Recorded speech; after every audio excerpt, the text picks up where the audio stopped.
Good morning, good afternoon, good evening guys. Kevin से back from personal tutor, standard 8 history playlist आप लोग मेरे साथ देख रहे हैं। चैप्टर 6 है। टॉपिक जो आज हम डिस्कस करने वाले हैं that is Indian textiles and the world market. सबसे पहले मेरे पीछे जो फिगर 2 में आप पतोला वीव देख रहे हैं, ये वीव सूरत, अहमदाबाद और पाटन के वीवर्स की एक स्पेशलिटी हुआ करती थी। ये जो वीव थी, इसकी डिमांड इंडोनेशिया में सबसे ज़्यादा हुआ करती थी और ये वीव ईस्ट इंडिया कंपनी के इंडिया में अपने बिजनेस को सेटअप करने से पहले से बनती आई थी। So what was happening was, I am trying to show you how enormous and magnificent the scope was of Indian textile at that time. अब सबसे पहले हम लोग टेक्सटाइल प्रोडक्शन का समझ लेते हैं, फंडा क्या था इंडिया में। 1750 before the Britishers conquered Bengal, क्योंकि उन्होंने 1757 में वो करा था। इंडिया कॉटन टेक्सटाइल्स का प्रोबेबली पूरी दुनिया में सबसे बड़ा सप्लायर था। उससे पहले ऐसी किसी कंट्री का इतना नाम नहीं उठ के आता है कि वो कॉटन टेक्सटाइल सप्लाइंग में एक बहुत बड़ा नेम बना पाए थे या क्या हुआ था, ऐसे कोई से नेम्स मिलते नहीं हमको।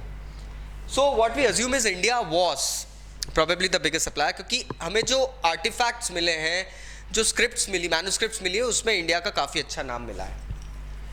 इंडियन टेक्सटाइल्स की क्वालिटी जो होती थी ना, वो बहुत फाइन होती थी और उनका जो क्राफ्ट्समैनशिप होती थी दैट वाज वेरी एक्सक्विजिट। मतलब कुछ खास बात तो रहती थी यार, और टेक्सटाइल बड़ा स्मूथ और फाइन हुआ करता था। मतलब it was not just simply going ahead and getting the cloth made and just getting it out. नहीं, people used to care about the smoothness and fineness.